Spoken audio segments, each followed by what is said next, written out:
Hello friends, this is the Organizer Advisor here to help you enhance your happiness and transform your life. Okay, today I'd like to have a conversation about clutter. Now before you click off this video, I'm not going to tell you that clutter is bad. I'm going to tell you your comfort level with clutter is individualized. And it's okay to be comfortable with clutter as long as you're not overwhelmed. But let's kind of unpack the whole idea of clutter.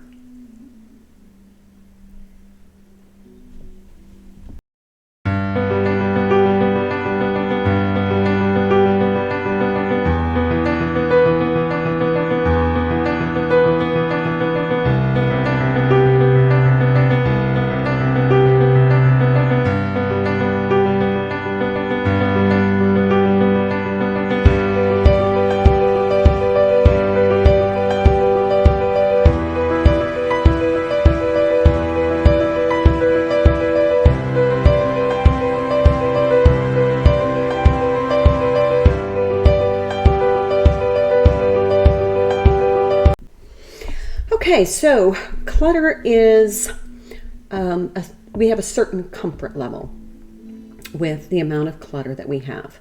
But it all really boils down to whether you're a things in person or a things out person. Let's consider that to be a spectrum. At one end of the spectrum is a things in, where everything is put behind cabinets and closets, and there's very minimal items out on surface spaces or in the living space itself. Then we have the things out end of the spectrum, where we have a lot of things out. And now you're in my home every day. What do you think? Where do you think I fall on that spectrum? I'm leaning toward the things out. I feel best when I walk into a room and feel a connection. When I look at something and it has this aesthetic value to me. And that could be artwork, it could be artifacts, it could be something meaningful. It could be something that just makes me feel uplifted. I feel best when I can see and experience those things in my living space. But for people who are more toward the things in spectrum, more the minimalist spectrum, they get stressed out if they see too many things. It's overwhelming visually to them. And we'll have another conversation about whether you're a visual person, an auditory person, or a kind of a touchy-feely person, what we call kinesthetic. But that's a whole nother conversation. So let's just stick to the spectrum of things in, things out. For minimalists, having too many things to visually interact with becomes very overwhelming and stressful. So they tend to avoid spaces that have a lot of things. So just take for a moment and look around you and gauge where you fall on that spectrum. Now, as a professional organizer, my job is to kind of determine whether you're a things out person or a things in person, so that I can help you reach that harmonious comfort level in your sanctuary space that we call home. So what I'd like to do today is to help you ascertain for yourself where your comfort level is with things in and things out, whether or not you're kind of reaching a boundary that makes you feel uncomfortable and overwhelmed. And then we need to consider other people who share this sanctuary space with us, and whether they are things in people or things out people, and where can we achieve a harmonious balance. Okay, so just take a moment and look around your home. Are you overwhelmed with what you see? Do you look at the surface spaces and say, that's a little much for me? Or do you feel like there's not enough? Because maybe you don't know how to arrange things in a pleasing manner, so you just clean slate it. But does it make you uncomfortable? Where are you on the spectrum, and where is your comfort level? Are you more toward everything needs to be behind a cabinet or a closet door, or somewhat inside a cavity space? Or are you more somebody who wants to interact with things? It's totally individualized and totally up to you. And everything is okay. There's no judgment here. We just want to find our authentic self so that when we deal with our sanctuary space, we create a space that jives with our vibe. So, as we're considering this, one way that you can really tell where you are on the spectrum is to clean slate a surface area. Just pick one. Take everything off. Determine your comfort level. Now replace something, maybe 1 or 2 items. I recommend 3 items for balance. It kind of makes it a little bit more interesting. But if you need equilibrium, 2 things. 2 things provide equilibrium. 1 thing provides interest. 3 things is more exciting. So if you have a beautiful piece of art, you may want to just use that individually to captivate the attention. If you have 2 lamps that match and you want to bring kind of an equilibrium balance to that space, put 2 lamps or 2 items, 2 candlesticks, 2 shells, 2 vases, whatever works for you. But if you need a little bit more complexity to feel comfortable, try 3 things on that surface. And 3 things keeps everything from being like either or, and it gives kind of a what I call a unity. It's almost a celebratory. So try 3 things that go well together, whether they have a similar texture, a similar color, similar heights. Don't work with 3s because you want some sort of difference. So find, maybe 3 different items that really appeal to you that have a common theme, because now that's what you're creating is called a vignette, and it draws in your interest. So find out what works for you on that space, and then walk away for a little bit and just allow it to resonate with you. When you see that, when you approach that, does it feel comfortable? Does it feel crowded? Does it feel lacking? Like I need more? Then you can start to adjust that surface level to your individual comfort level. And that's going to tell you where you are on the spectrum. So as you kind of go about your house, do you have a lot of things out that are just not put away? Those need to be removed, and let's deal only with either the decorative items or the useful practical items that you need out, like let's say for in your kitchen, like your coffee maker. You want to consider how often you use items. So if you're in a practical space like a kitchen and you want to clean slate the countertop, but you do need to have some items out for your coffee maker, maybe you have, your cutting board, maybe you have your knife set. Consider how many of the items that you have out that you use daily. And is there an opportunity to put them in the cabinet right underneath or right on top that you have easy access? Is it a matter of being able to use the item, or is it just more efficient to leave it out on the countertop?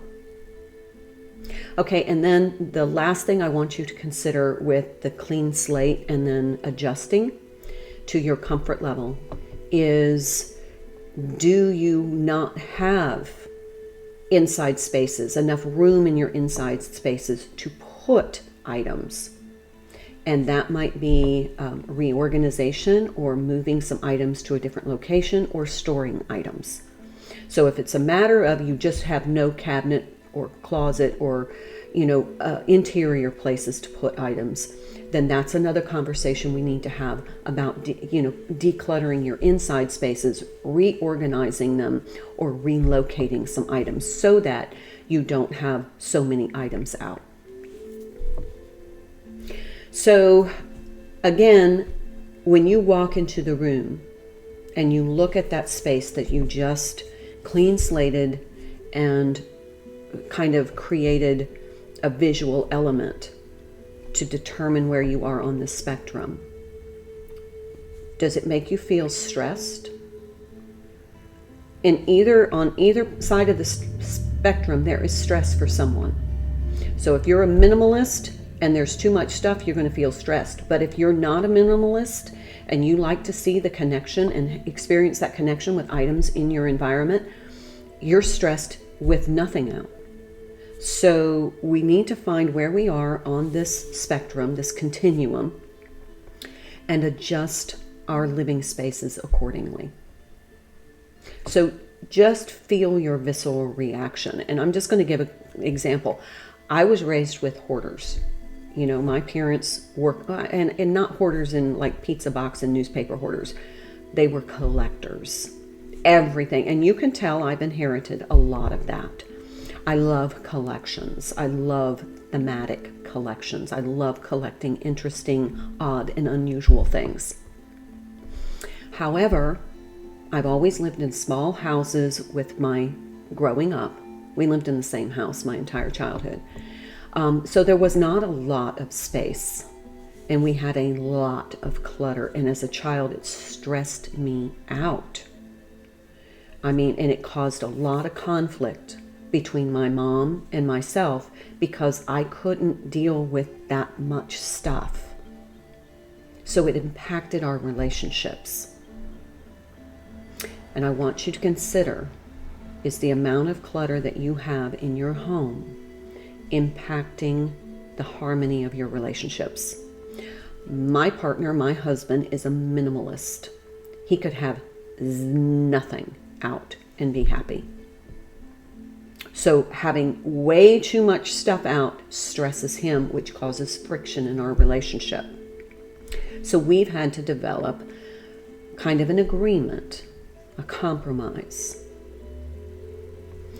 And I think the best way that this was illuminated to me was one time I like having a lot of stuff out. I did at one point. I liked having a lot more stuff out than I do now. And I clean slated something.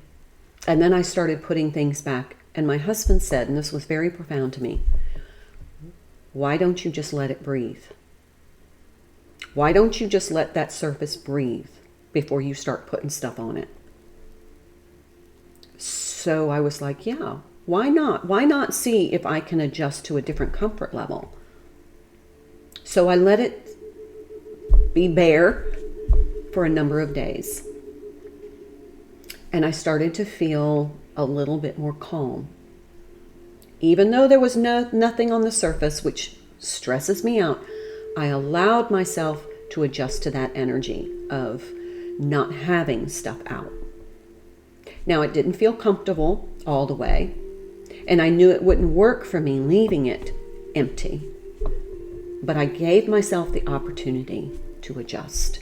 And this is where I realized that all of that stuff, all of that clutter was stressing my husband out.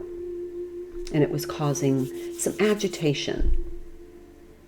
So I decided this was a time for me to readjust my comfort level so that we could kind of meet in the middle of this spectrum.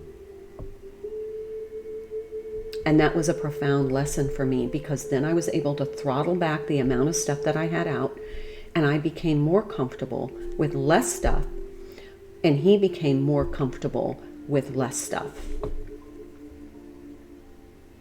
So think about your partner, think about your children. Are their rooms overwhelming to them? Are they things in people? Do they thrive in areas with minimalism? Or are they stressed because they have too much stuff in or too much stuff out? When you have a lot of stuff put away, it's hard to find things.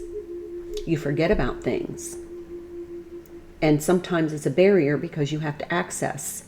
Because you have more stuff in closets, it's harder to navigate that space and retrieve things or make things accessible. So there's a balance in this continuum. And my goal is to help you find that balance, both for yourself and for others in your household, so that there can be this harmonic energy in your relationships. So consider finding that balance for you and for others that share your space, and see if you have a different visceral reaction to your soul sanctuary space, the place we call home. Give me some comments down below how this works for you, something you learned from it, or if there's a barrier or a challenge that you're facing, I'm happy to help. Because I'm the organizer advisor here to help you enhance your happiness and transform your life.